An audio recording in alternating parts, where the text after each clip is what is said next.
तो आज हम डिस्कस करेंगे, ये हमारे पास एक थ्योरम है, every second order linear homogeneous differential equation can be transformed into its equivalent self adjoint equation. ठीक है, तो ये हमारे पास थ्योरम है।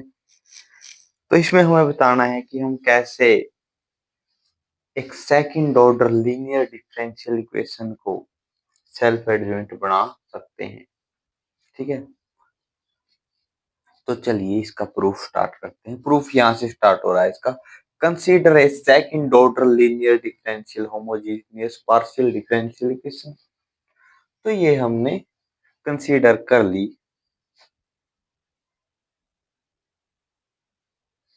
एक इक्वेशन कंसीडर करी, A not T T square Y by D T square plus A one T D Y by D T plus A two T Y of T equal to 0 and T belong कहाँ कर रहा है, close interval a, B में।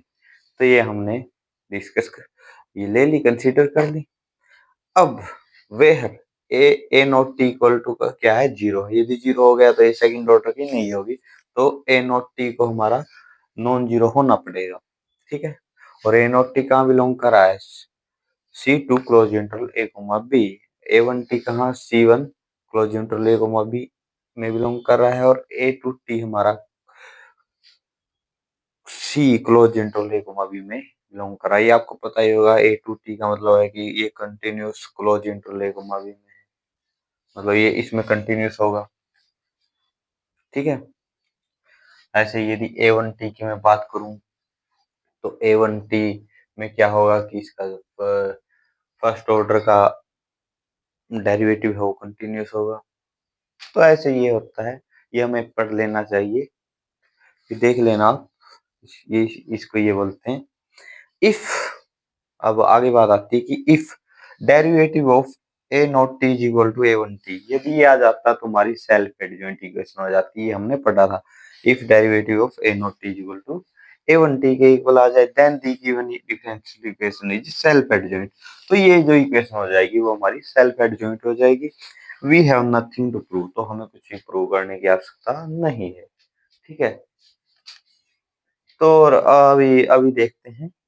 But if यदि ये आए ना, derivative इसका इसके इक्वल ना आए, ए नॉट टी का ए वन टी के इक्वल ना आए, टी बिलोंग करता क्लोज इंटरवल कोमा बी में, तो आप लिख लेना। देन डिफाइन हम करेंगे p of t is equal to exponential of integration a one of t divide by a not t d t, t belong करता क्लोज इंटरवल कोमा बी में, ये तो लिखना है। Q of t is equal to a two of t divide by a not t exponential of integration a one T divide by a not t a one T divide by a not t d t. तो ये ऐसे define करना, हमें कहने का मतलब और कुछ नहीं, इसमें डिफाइन करना सिंपल से, बस बिल्कुल सिंपल है, ये डिफाइन करना है। ठीक है, अब ये डिफाइन करने के बाद क्या करेंगे हम, जो इक्वेशन वन है उसको मल्टीप्लाई किससे करेंगे, one by a not t exponential of integration a one T divide by a not t d of T.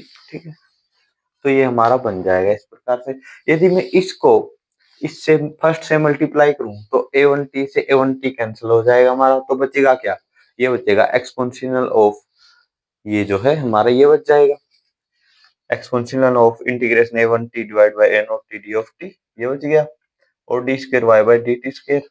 ऐसे ही यदि ये मल्टीप्लाई होगा इससे, तो ये यहाँ क्या आएगा, A one T divide by A not T, क्योंकि ए नॉट टी डिवाइड में है, और ये जो हमारा ये आ जाएगा, ये आ गया यहाँ, और D Y by D T आ गया, क्योंकि D Y by D T भी था हमारा। ऐसे ही प्लस ए टू टी के डिवाइड बाय में क्या आ जाएगा, ए नॉट टी, ये आ गया हमारा। ठीक है, और वाई ऑफ टी भी आ गया हमारा, और ये आ गया, सिंपल से। अब यदि मैं देखूं, यहाँ यदि मैं देखना चाहूँ, तो ये एक्सपोनेंशियल, ये इसको हम क्या मान लेते हैं, यूवी की सहायता से, ये एक वो है, यहाँ पर क्या हो रहा है, डिफ्रेंशिएशन हो रहा है। ये जो टर्म है ना, ये जो टर्म है, ये डिफ्रेंशिएशन हो रहा है किसका, इसका, और dy बाई dt का, इसका इसका एक तो इसका और dy बाई dt का। जैसे शुरुआत में क्या किया हमने, ये ऐसे कैसे dy बाई dt का d square y by dt square, ठीक है। अब क्या किया, अब इसका यदि मैं डिफरेंशिएशन करूं, इसका डिफरेंशिएशन यहाँ कर रखा है इसने, ठीक है। तो इसका ई वाली टर्म तो ऐसी कैसी रहती है, और फिर इसका क्या होगा, इसका भी होगा डिफरेंशिएशन। तो इसका डिफरेंशिएशन किया इसने, तो ये आ गया, ठीक है। तो ये ऐसे आता हमारा, तो plus A two of t, ये लास्ट वाला एज इट इज लिखा हमने, जो लास्ट वाला है, ठीक है। तो यहाँ हमने लिख दिया कि ये जो टर्म है ये हमने डेरिवेटिव में लिख दी। ये क्या है, डेरिवेटिव है किसका, exponential of integration a1 of t divide by a0 t d of t divide by dt, ठीक है। तो ये इसका क्या है, डिफरेंशिएशन है, और प्लस ये टर्म हमने लिख दी, ठीक है। अब हमने पी ऑफ टी क्या डिफाइन किया था, ये हमने क्या डिफाइन किया था, पी ऑफ टी। तो इसकी जगह मैं पी ऑफ टी लिख सकता हूँ, इसकी जगह मैंने क्या लिख दिया, पी ऑफ टी, ठीक है। Plus A two of t divide by A zero of T exponential of ये जो चीज है, ये देखो यहाँ हमने ये लिख रखी, ये जो है ये हमने क्यू ऑफ टी डिफाइन कर रखी है। तो क्यू ऑफ टी इसकी जगह आ जाएगा y of t is equal to zero, and T belong करता है क्लोज इंटरवल कॉमा बी में। This is self adjoint equation and is equivalent to equation first, ठीक है। जो इक्वेशन फर्स्ट है उसकी इक्विवेलेंट, ये हमने क्या निकाल दी, सेल्फ एडजॉइंट इक्वेशन, ठीक है।